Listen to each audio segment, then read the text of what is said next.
ایک اللہ والے قبرستان سے گزر رہے تھے کہ ان کو قرآن کی تلاوت سنائی دی۔ انہوں نے ارد گرد نظر دوڑائی لیکن کوئی دکھائی نہ دیا۔ تلاوت کی آواز مسلسل آ رہی تھی۔ اللہ نے اس بزرگ پہ منکشف کیا تو انہوں نے دیکھا کہ پاس ہی ایک مردہ ہے۔ بزرگ نے اس کو السلام علیکم کہا تو مردے نے سر اٹھا کر وعلیکم السلام کہا۔ اس اللہ والے بزرگ نے پوچھا کہ ہم نے سنا ہے کہ مرنے کے بعد کوئی عمل نہیں ہوتا، دو ہی باتیں ہوتی ہیں، یا سزا یا جزا، آرام یا عذاب، لیکن یہ نہیں سنا تھا کہ قبر میں بھی ذکر و افکار، تلاوت و تسبیح کرنی پڑتی ہے، اور آپ تو ماشاءاللہ قرآن مجید کی تلاوت فرما رہے ہیں۔ مردے نے کہا جو انسان وفات پاتا ہے اس سے سب سے پہلے 3 سوال ہوتے ہیں۔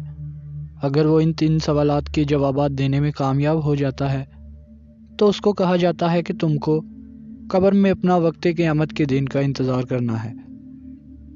جب تمام دنیا والے یہاں پہنچ جائیں گے تو قیامت قائم کر دی جائے گی۔ یہ قبر تمہاری آخری آرام گاہ ہے۔ یہاں قبر میں اگر تمہارے پاس کوئی مشغلہ یا مصروفیت نہیں ہوگی تو تم یہاں اکتا جاؤ گے۔ اس لیے تمہارا پسندیدہ کام جو دنیا میں تم کو اچھا لگتا تھا تم وہ بتا دو، تم کو یہاں اس کی اجازت مل جائے گی۔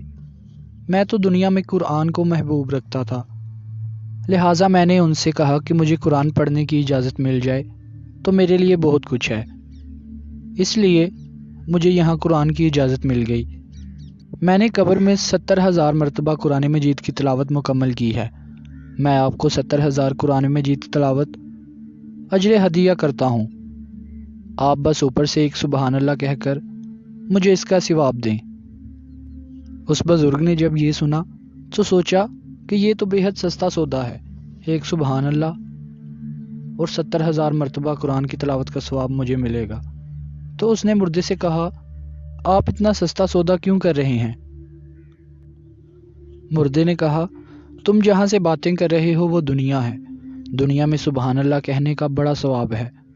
میں جہاں ہوں اس کو قبر کہتے ہیں، یہاں 70,000 مرتبہ قرآن کریم کی تلاوت کا ایک سبحان اللہ کے برابر ثواب نہیں۔ میرے تمام دیکھنے والے بہنوں اور بھائیوں، حاصل کلام یہ ہے کہ اس وقت ہم دنیا میں ہیں، آئیں اور اس وقت سے فائدہ اٹھائیں۔ کمنٹس میں حسب ضرورت سبحان اللہ لکھیں اور اس کا ثواب کسی اپنے کو بھیج دیں۔ اللہ تعالیٰ مجھ گناہ گار و سیاہ کار سمیت ہم تمام مسلمانان عالم کو مدرجہ بالا سطور میں پوشیدہ سبق موضوعات سمجھنے اور اس پر عمل کرتے ہوئے صراط المستقیم پر چلنے کی کامل توفیق عطا فرمائے۔ آمین یا رب العالمین۔